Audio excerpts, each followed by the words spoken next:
What's going on, guys? This is Greg with NC Forestry Mulching and Land Works. Today I'm out here doing a job with the Dawg land leveler on a driveway that's pre-existing. Had a lot of washing going on here, a lot of potholes that was in the driveway. This finished product of what the old dirt dog would do. Man, it just, when I came today, parts of the driveway look like that grass there, and it just churned it up. I mean, it's amazing what that attachment will do. Got to make quite a few passes. Took probably, I don't know, a couple of hours, 2 to 3 hours to do it. I redid it all the way to the road out there, and when getting to the road is a tricky thing because you don't want to pull material out in the road. So basically I'll pull a hump of material to the road and I let the dirt dog up. I'll drive out in the road and make sure your claws are up on the dirt dog, any kind of box grader or anything like that way you don't tear them up on the road. So I raise them all the way up and I just take and go backwards off the road and push it, and man, it just smooths it out really good. They do have drainage pipes here for all this drainage here, so, but this is pretty much it. It's a pretty long driveway, pretty place back here. The only problem I've had with the dirt dog is I don't remember hitting anything. I very well could have, but I don't remember it. So 2 of my diggers that you let down have actually hyperextended back into the metal and ripped the metal backwards. So I'm going to show you that. I do think this is a good attachment, and I do think the concept is great compared to a box scrape. You're not really carrying as much material as you are with a box scrape. It's basically feeding through one blade, going to the next, and smoothing out. I had to watch this rock right here. I clipped it a little bit. This thing does a hell of a job. I talked to my local farm center where I bought this, and basically this I'll show you once I get up here. I mean, it just smooths it out. It grades it off really good, pulls the material back to the center. It's more material here. It's not really crowned a lot. It's got some crowning to it, but there's a lot of material built up where they come in on their cars and it just pushes to the side over time, especially in the curve up here. There's quite a bit.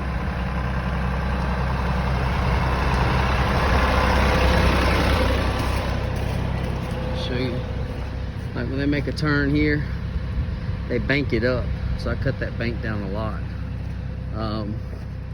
It goes back to their house there. Had to work around vehicles and stuff. I mean, they got their vehicles poured on the concrete, but had to work around their little camper and trailer there. But yeah, it does a heck of a job. I'm definitely a fan of it.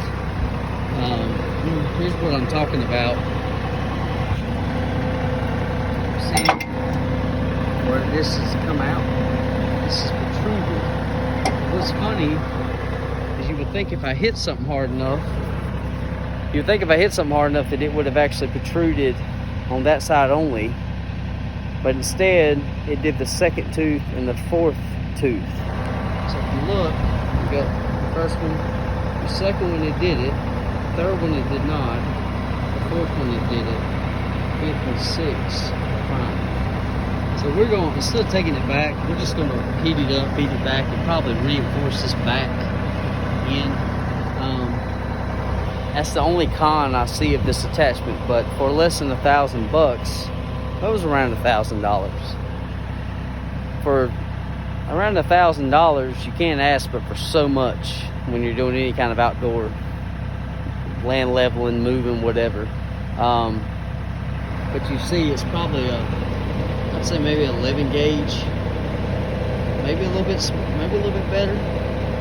But I've got lawnmowers that have better tubing and better iron on it than this. So it's pretty thin. So obviously that little wall, this little wall right here where this tube fits down in here is not very thick at all for it to do that.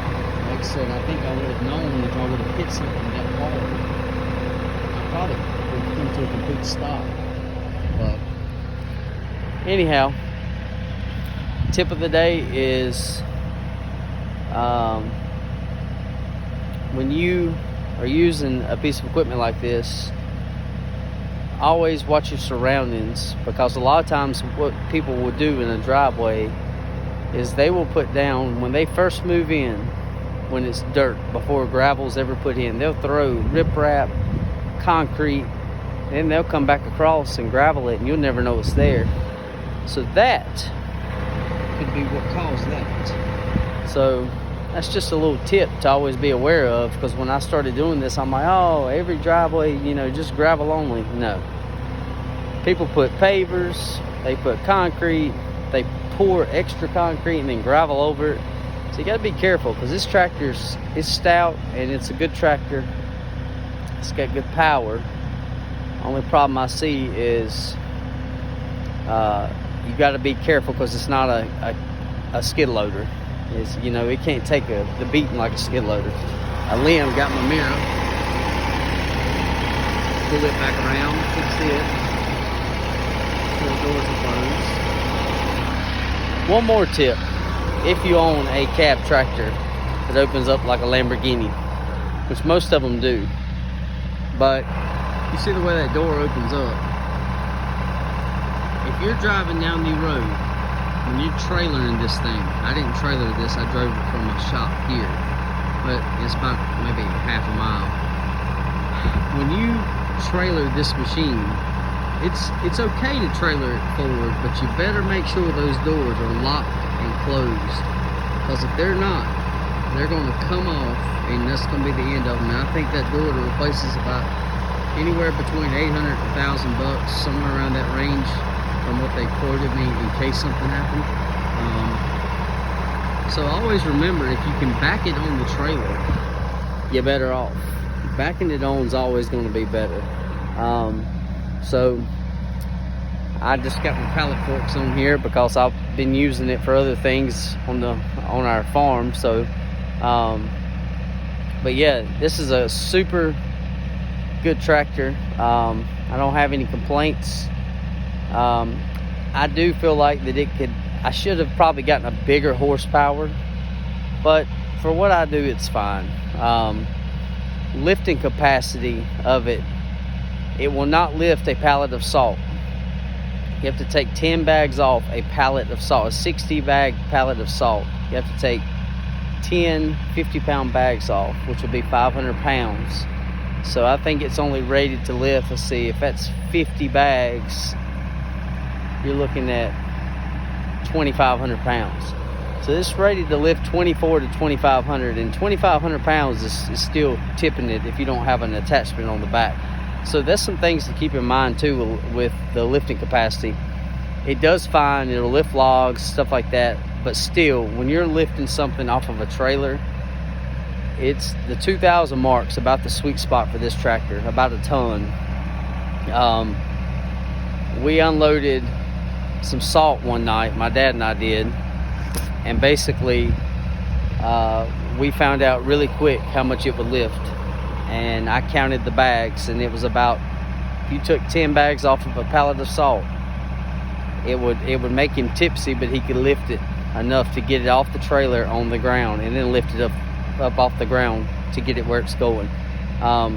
And you have to have something on the back, a weight, a counterweight, because this thing will lift more than the tractor will allow it to lift. And what that means is the lifting capacity is greater than the weight of the tractor, so it'll lift what it can handle.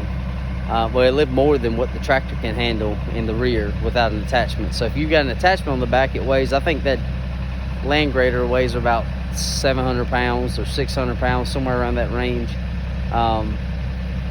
Maybe a little bit less, but that helped counter some of the weight in the front. So hope you guys are doing good. Hope you're killing it.